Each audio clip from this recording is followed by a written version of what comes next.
Okay, well, we are live. Welcome. This is the Slingshot Racing League Fantasy Preseason Podcast, I guess you could call it.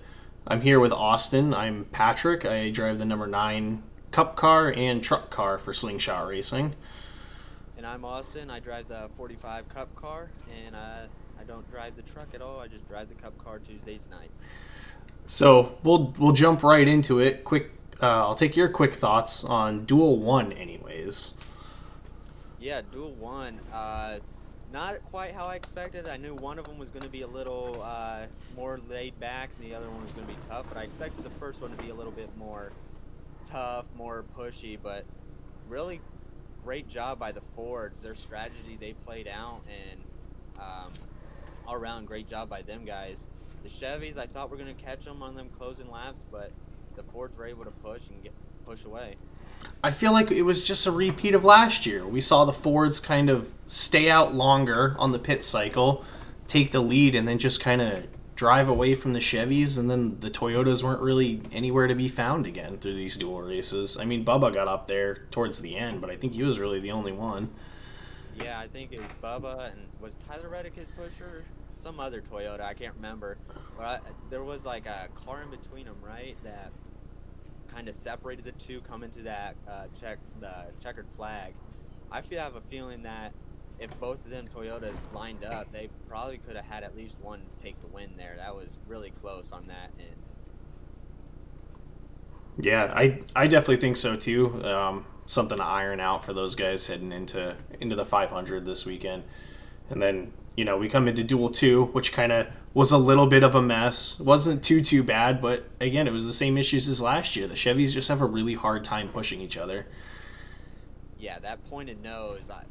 They said they worked something out. I heard they not fixed the bumper, but they're still very pointy on the front. What happened there to Kyle Busch from Daniel Suarez, really, I don't think would have happened if it was a Ford pushing. No, I think it probably would have lined up a little bit better, and I think we'll probably still see it in the 500 too. Somebody's going to get turned off the nose of a Chevy, and just because it is pointed. So it's really hard to get those things lined up, and we see it a little bit too in the sim racing. I feel like the Chevys are. I can't ever get pushed well by a Chevy when we're doing our iRacing thing. Neither can I. It's always difficult. Whenever I feel a Chevy hit me in the back, it's like, oh crap, here we go. Got to better hang on now. Yeah, it goes one way or another. I mean, outside of I think the Kyle Busch wreck, it was pretty tame. What was it? Gilliland was it Gilliland up there in the 38 towards the end? Yeah, I think he was up there. Yeah. Who took it again? Almirola. Yeah, Logano won Duel 1 and Almirola won the second one. Yeah, so Ford swept it again this year as they did last year. Yeah, and it was the same. Quick qualifying recap. It was the same as it's been. I feel like the last 7 years. Hendrick, on the front row, the Chevys qualify really, really well, and then just don't have that race pace. Yeah, speaking of the qualifying, Alex Bowman's qualifying time just absolutely impressive. It's like a tenth and a half over Kyle Larson was just absolutely incredible. I couldn't believe that when I saw it. I think that's his 6th year straight on the pole, or on the front row anyways. Yeah, something like that, yeah. So I've always seen him ever since, I can remember. I've seen Alex Bowman up there in a Hendrick. Yeah, I mean, good for them. It helps him out, certainly. He bailed quick on that first duel once he got Ryan Blaney right behind him, so saving a really fast car, and hopefully it's just as fast in the pack, but we'll have to see. Yeah, there was only 20 cars tonight. Sunday comes 40 cars, so it's gonna whole different environment. And speaking of dropping back, Kyle Larson though, jump over to him. I was kind of shocked by him running up front. I don't know about you. Yeah, to see him take a front row car and he's locked into his spot, and I mean, really go for it. I mean, you got to learn, I suppose. It's still a fairly new car at plate tracks. They only had the 4 last year. So I'd say they're probably still a little weary of how they are and trying to test those limits, Yeah, absolutely. And no practice coming into this week. Definitely nice 60 lap practice tonight was definitely beneficial. Yeah, Yeah, for sure. And I think he was the one who ended up almost turning Gilliland at the end, so that could have gone really bad for him, and probably a little bit of a check that you got to bail out at some point and say, okay, well we've learned enough in the first 59 laps. I think we'll call it quits now. Oh yeah, yeah, yeah. I So saw Gillen go low, and I was like, oh, it's all over for Larson now. I'm credit to Gilliland too on a really good save because he could have right turned that thing back up into traffic and just wiped everybody out. So he did an excellent job saving that car. Absolutely, yes. So we'll jump in, I guess, with our front row, second row, all the rows lined up now. Who do you have as your favorite for the Daytona 500? Well, I've been thinking about this for week over week now. I'm thinking Kyle Busch. He's in a new car. He's never won the 500 before, and he just got wrecked. So he's got to have that motivation, that anger behind him. I think he's going to come from the back of the pack and win the 500. Well, and he looked good too. He was out front. I think he was racing smart. So I definitely think he'll be up there and be a contender at the end, barring any kind of Daytona mayhem that we tend to get at these things. Oh yeah, absolutely. Who you got picked for the 500? Who's your go-to? And I'll probably get killed a little bit for it because I know he's my favorite driver, but I think he's due for one. I'm gonna have to go with Ryan Blaney. I think after a winless season last year, the way he lost the 500 last year, I think he's going to be very, very aggressive. He's going to get up front and he's going to make sure that he stays there because I think he's tired of finishing second at these things, and he'd really like to get a win and not have to worry about points racing like he did last year. Absolutely. Ryan Blaney, another good guy. It's anybody's race, but Ryan Blaney also has that momentum, like you said, of the second row, and he has the Ford. He's got the Ford bumpers, so that will definitely help also. Well, and if you can get them all lined up, like they tend to do, they'll line up 8, 9, 10 deep, and they'll just stay in a line for the whole race. Oh, yeah. So I think, well, obviously with the stages and things, you'll see him up there anyways. But he'll be my favorite. I think I got the odds here to win the race. Ryan Blaney plus 1,200 right now. Kyle Busch down a little bit, plus 1,400. I think having to go to that backup car probably dropped the odds a little bit because I don't know how dinged up that thing is. Yeah, that backup car, I mean, there's both worlds. There's Daytona, so you have the draft. As long as you stay in that, you'll be great. And then there's also the aerodynamic feature. I don't know how well that backup car can be aerodynamically compared to their race car they had. Well, yeah, I guess it really depends on finding that fine line of like how trimmed out was the car, to handle the draft or anything like that. I feel like we'd be a little remiss to not talk about both Jimmy Johnson and Travis Pastrana qualifying on speed.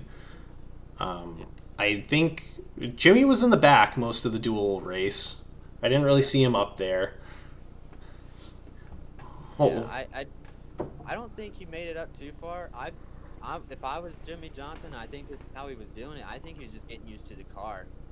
He's never drove the next gen car before, and he hasn't drove a cup car in a couple years. So I think he's just getting back in the swing of it, and then he might surprise us come Sunday.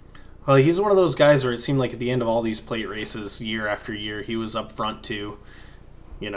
Kind of, sort of a new team. I guess it's still RPM, but it's not. Yeah, it's kind of weird. It's still Richard Petty, but like you said, and it's a new name. Maybe it has more funding. Who knows? Maybe now it's like a track house racing, or maybe it's the same thing. We don't know until we start actually racing come Sundays and that. Yeah, and always Daytona being just kind of a random track that it is. I think once you get them on the 1.5 miles and some of these short tracks, especially like you just said, it's a brand new car for him. It's got the 5-speed sequential gearbox, a lot more shifting for him. The wider tires. Hopefully the whole high siding the thing gets a little bit fixed compared to last year, so you don't have guys getting towed back to pit road. Yeah, that. Yeah, definitely. Yeah, so hope to see Jimmy Johnson make a good run, bring it back. I mean, he's got Noah Gragson and Eric Jones as teammates, and I still feel that the Hendrick cars will team up with him too as they come across. Yeah, I feel like we're going to see the same thing we see at every plate track. You'll see all the Fords come together. You'll see all the Chevys come together. You'll see The Toyotas probably come with the Fords or with the Chevys. Maybe they'll split it up because I think you only have JGR. And I think that in 2311, and that's it. Yeah, yeah, I'm pretty sure that's all they got. So, and especially with Cars. a rookie in Ty Gibbs, I don't know how much he's going to kind of mix it up for most of the race. If he's going to kind of hang back. Yeah, yeah. I don't know. I mean, he's fighting Noah Gragson for the Rookie of the Year this year, so that's going to be a great battle throughout the year. Them two guys, they'll not always get along, especially last year. So. Yeah, but boy, when they got side by side with each other, it was some good racing. So I hope in the Cup Series it produces the same. Ty really made some really good runs last year. We saw some really good runs out of Noah too last year. Yeah, absolutely. And Ty Gibbs coming off a Xfinity championship. Who knows? That might boost him up a little bit, or Noah Gragson sees that as motivation to get up there. Yeah, it'll certainly be a really fun thing to watch. I think what we'll move into is I would love to know two sleeper picks from you. So like guys, hanging around in the back here, Michael McDowell's, so to speak, who could come up here, Trevor Baynes, and steal a Daytona 500 championship. Oh man, wow, this one's a tough one. Let's go ahead and go with I don't know. Connor Daly has trouble today and yesterday, and not really good runs in the Cup car. Maybe he'll make it happen. Maybe he won't. I think it's a possibility. We've certainly had plenty of 500s end with big wrecks and about 5 cars running. So Yes, and he might just find himself in the right place at the right time, and boom, there he is, winning the 500 after not qualifying and having trouble as the first lap of the duel. we could certainly see it. Yeah, Todd Gilliland is a very good sleeper, and that's where I was going to go with mine. I'm going to go with teammates. I'm going to go with Todd Gilliland and Zane Smith. Okay. Both with front row, Yeah. and I think just given that you tend to see the front row cars finish up front at Daytona. You see it with McDowell year after year. He's up there. Whoever's in the 38 car, being that Ford Alliance, that they're just gonna hang on to the Fords and get carried to possibly top tens and could even win the race. If all things line up well for them. Absolutely.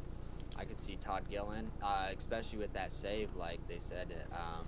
Yeah, definitely. A great save and ran up front. You saw him kind of pushing. You saw him get pushed. He has that experience now of leading and maybe things he'd do differently. It's going to be a fun season. Absolutely. We had 19 different winners last year, I think is what it was. I think that's where we finished out at, yeah. Okay, yeah, and I think that number will be close again because these cars can be unpredictable sometimes, and Daytona's no exception. So you think we're going to see similar to last year, 19 different winners?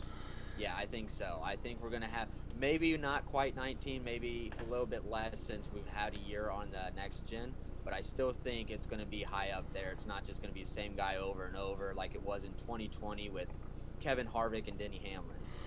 Yeah, you're going to have those guys that kind of, I think, get up there and sneak a win that you don't expect, whether it's going to be like your Bubba Wallace or Chase Briscoe could make a couple of strides this year. He had a lot of speed last year in that car, and especially towards the end of the season ran really well. Austin Cindric as well. Yeah. Speaking of Bubba Wallace, he ran pretty good tonight too. He was up front. I mean, he's always been up front at restrictor plates, and his boss man Denny Hamlin's really good. So I could see Bubba up there also. Just throwing that out. Yeah, I think so too. I think Bubba's a lot better of a plate racer than I think a lot of people realize or give him credit for. I mean, he's finished second at the Daytona 500 twice now. Yeah. So he's right there with Blaney, where he's probably getting a little frustrated that they keep finishing in second and not winning one of these, losing out by fenders. Yes. Yes. Absolutely. Man, I think it was Chase Elliott that said you gotta hate getting second more than you would like winning or something like that. Something like that, and I'm sure. I mean, there's a lot of guys. It's Truex too. I mean, he came out and he won the Clash. Not typically a great plate racer, but I would be hard pressed to not see him in victory lane again this year. Yeah. Yes. So I guess we will, let's move in here. Week 2. Do a quick rundown. Where are they at for week 2? Let me pull it up. Forgive my unpreparedness, everybody hanging out. Auto Club Speedway. Might be the last time we see Auto Club at this configuration. Yes. Going to a short track here in the next couple years. Auto Club, you either love it or you hate it. Absolutely. I like it. They are fun. It's strategy and preparing the car. I always like it where you actually have to take the time in the shop to prepare the car, and it's not so much as luck in that end. Yeah, we saw some really good racing, I think, out of Auto Club last year. So it is upsetting that we're gonna lose it, so to speak. Yeah, it definitely is. But at the same time, it's a new short track out west. Maybe it's a good short track like Martinsville or Bristol, hopefully. Yeah, we'll have to see. I mean, I don't know if the plans have really changed all that much, but Yeah, I haven't looked at it too much. All I know is it's going to a short track. I don't know how much has been released and stuff like that. So, well, we'll just it'll come with time. it will certainly come with time. And then obviously out in Auto Club we do the whole Western trip, Las Vegas, Phoenix. Yep. And then back to, I guess, a super speedway in Atlanta Motor Speedway. Yeah, pretty much. Definitely with repaving that, change it to a super speedway out of the blue. So I guess the real question would be, so if we're coming into Daytona, obviously fantasy, people are picking their 5 drivers. Who would you throw in there for the top 5? I know your sleepers. I know your number 1. Yeah. So, Denny Hamlin. If you don't pick Denny Hamlin, then I don't. It's like a no-brainer. He's won 3 Daytona 500s, and when he doesn't win, he's usually right close up front. So I think Denny Hamlin's definitely a guy to go with. Yep. Another guy to go with, absolutely. Like I said, Bubba Wallace. He's up there up front and ready to go. I think we'd be. It's funny because he won a dual race, and they both won dual races, and we haven't really talked about them all that much. Joey Logano, who's won a Daytona 500, he is up front. He was pretty close to a second one, but after Brad got pushed through him by Michael McDowell a few years ago, that ended that. And then again, Eric Almirola, he's been up there. He was a bad block on Austin Dillon away from winning his own Daytona 500. Yes. So, I could see Joey Logano, absolutely. Yeah, he's got that experience and stuff. And get up there. Another guy I think I could see coming is Chase Elliott.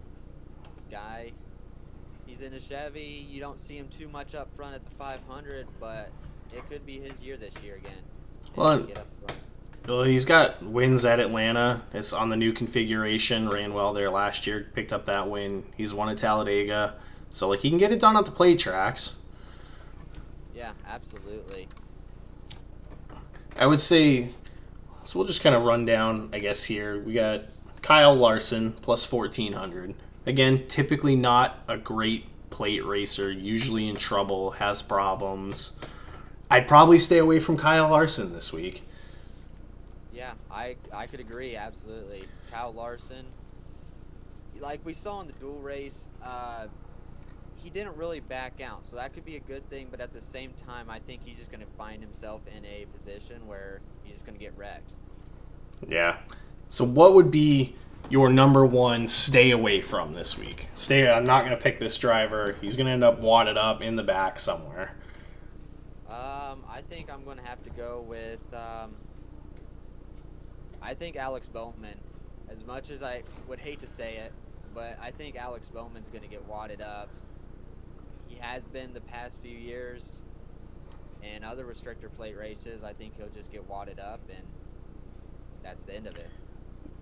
It seems like every year, and the jokes are always there, he's sitting at a plus 3,300. It's Ricky Stenhouse.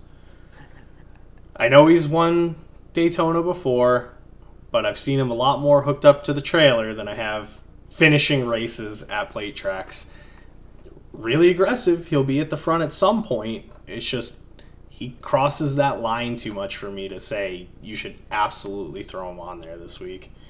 Yeah, and I think the same could go for Brad Keselowski too. That's true. Yep. He is such a hard pusher that it unstables guys a lot. I'm surprised it didn't happen too much tonight at the duel. No, I think he was a little bit calmer at the duel maybe than last year. I think he's got a lot to prove this season with RFK as well. You know, you saw the improvements for Chris Buescher, won Bristol last year, which was great for him. But I think Keselowski's got to prove that, like, you know, this team is actually developing because it's not getting any easier. Like you said, you expect, 19 or so winners again this year. Yeah, he's got to get up there and win, or else RFK is going to go down in the dumps and get surrounded by Trackhouse, 2311, all these new teams coming up. RFK just gets swallowed by them. Well, it's going to be really important, I think, for Ford to develop because big news, everybody knows it. Kevin Harvick done at the end of the year. He's leaving the Ford. That kind of puts them in a weird spot. Yeah, not too many.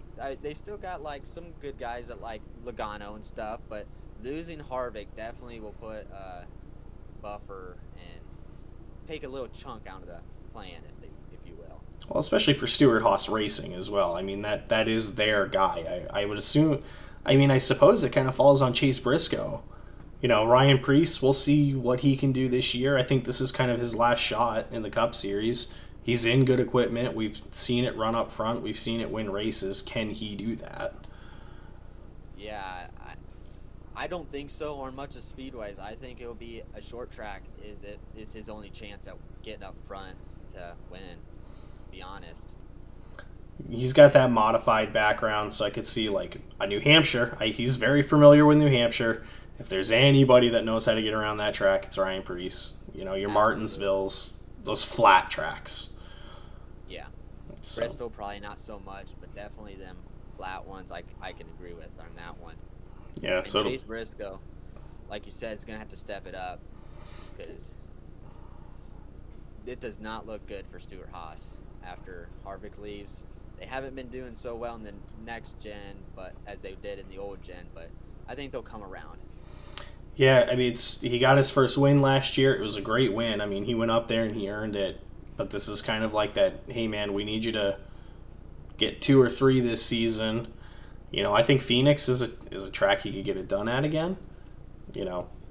Homestead, I think, is on that list. You've seen him rip Homestead in the Trucks and Xfinity Series. Those kind of, when you can do the same thing Christopher Bell can do, when you can get up there and rip the top line, just like Tyler Reddick, too. Yeah, with that dirt background, just makes it so much easier on them. And carrying that 14 Stewart-Haas card, he's got big shoes to fill. So it's already been 23 minutes. It's crazy. Just morbid curiosity as we continue kind of previewing the season. Who is a big name that you think gets left out of the playoffs this year? Last year was Martin Truex Jr. Him and Ryan Blaney had a good battle. Who do you think gets left out? Left out for this year? I think Kyle Larson. He's really making his way. I think he'll get left down again. Really? Kyle Larson not going to make it in? Yeah, I think he had his good shot in 21.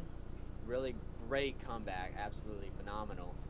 I think it's going to take him a couple years to get back to where he was in 21. Yeah, I will say that is a bold prediction. I'm going to make a bold one too. I think Kevin Harvick misses out on the playoffs this year. Yeah. I think it's kind of, given that it's his farewell season, I think the desire to win is there. But, I mean, he struggled really, really bad last year. And outside of getting those 2 wins was really just not a factor all season long. I kind of expect it to be the same. Yes. Yeah. It's going to be one of them sad stories where he'll just miss the playoffs probably. He'll be in the round of 8, but just miss it. Yep. So why don't we give me a championship 4? We'll end on that. I want to know, we'll do a preseason so we can look back and see just how wrong we were. Give me a championship 4 prediction for the end of the season. Championship 4, Denny Hamlin. He's going to get in there. Chase Elliott. Gotta go with them two. And I'm gonna go with the new guy. Let's go with Ty Gibbs. That's a little bit of a shot, but Yeah. might make it happen.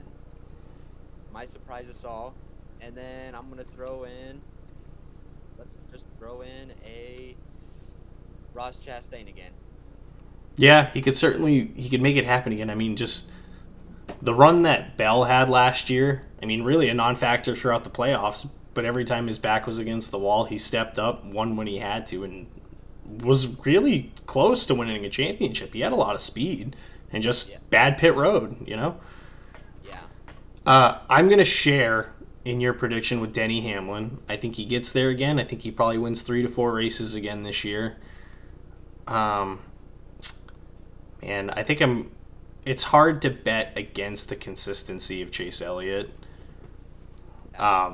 As much as I'm not a Chevy or Hendrick guy, he doesn't make those big mistakes that cost him a lot. Like I said earlier, I think Ryan Blaney's going to finally get over that round of 8 hump that he's been stuck on. He's been close so many years, just couldn't get there. I think he puts together a couple of wins this year and manages to get into the championship 4, and he's dangerous at Phoenix. We saw it last year. He was tailing Logano for the whole race. Yeah. So I'd love to see him up in there. And then I'm gonna throw out a surprise. I think Tyler Reddick with 2311, really good equipment, fast. I think he went same thing like last year. I think he's gonna win probably 2 or 3 races again this year, and you're really gonna see the emergence, I guess, of these young guys. Denny Hamlin's gonna be the old man of the group, and you're gonna see these young kids really start taking over this year. Yeah, I can see that happening. The new generation is coming out, sweeping the old one out. Unfortunate for Denny Hamlin because he has no championship and all these wins. He just needs that one championship, and I feel like he'd be set for his career. I think so too. As long as the race is at Phoenix, I don't know if he's going to be able to get it there. Because it just, for whatever reason, he seems to have issues at Phoenix. I think he's won there a few times, but more times than not, he's kind of nowhere around, even when he's not at the championship 4 like last year. Yeah, it just disappears. If we were back at Homestead, I think he'd be winning championships again left and right. But he was close, except they put too much tape on the nose. Otherwise, he had it, I think. That was in the bag for him, and they made that mistake. We got to stress the importance of pit road this season, because you saw it just kill so many races last year. Yes, absolutely.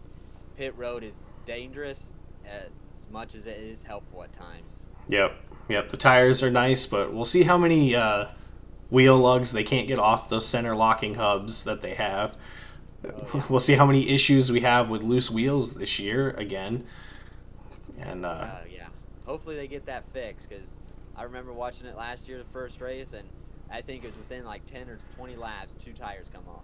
Yeah, and that's scary on those things, because those things, they spin around pretty quick. But hey, NASCAR's back. We had the duels tonight. We had the Clash last week. It's a whole weekend of racing. We got the trucks tomorrow, Xfinity on Saturday, and then the Cup Series on Sunday. So it's going to be a lot of fun. Yeah, definitely looking forward to it. It's going to be, like you said, fun, full, interactive.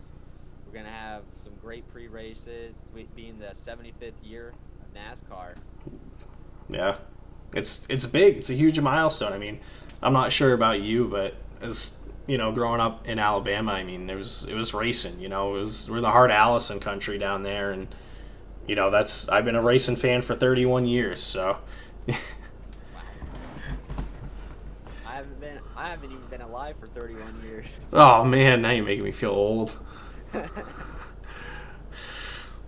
But hey, I'm excited to do this preview show with you. I think we'll get, I appreciate the few people that tuned in tonight. We have some hiccups, obviously, trying to get it set up, and we'll come probably a little bit more prepared next week. A lot more to talk about, 200 laps. Absolutely. But thank you, Austin, for joining me. Thank you, everybody who showed up. Thank you. Yeah, welcome to the season, guys. We'll figure out a time to do this regularly so everybody knows when we're here. And more of a bit probably of a schedule of what we're going to talk about. Yeah, we'll write down a script. Yeah, yeah, you're late, man. I'm sorry, but hey, guess what? This is up here on Twitch. I'm assuming they're probably gonna put it on YouTube too. They normally do. So go back, give it a watch, man. Watch until you go to sleep. Exactly. Rewind. Exactly. So yeah, there we go. Yes to YouTube. They're awesome. So, Austin, we'll catch up after the 500 with all kinds to talk about. All right. Yeah, absolutely. Awesome. All right. Thanks, guys. Have a great night. Excited NASCAR's back.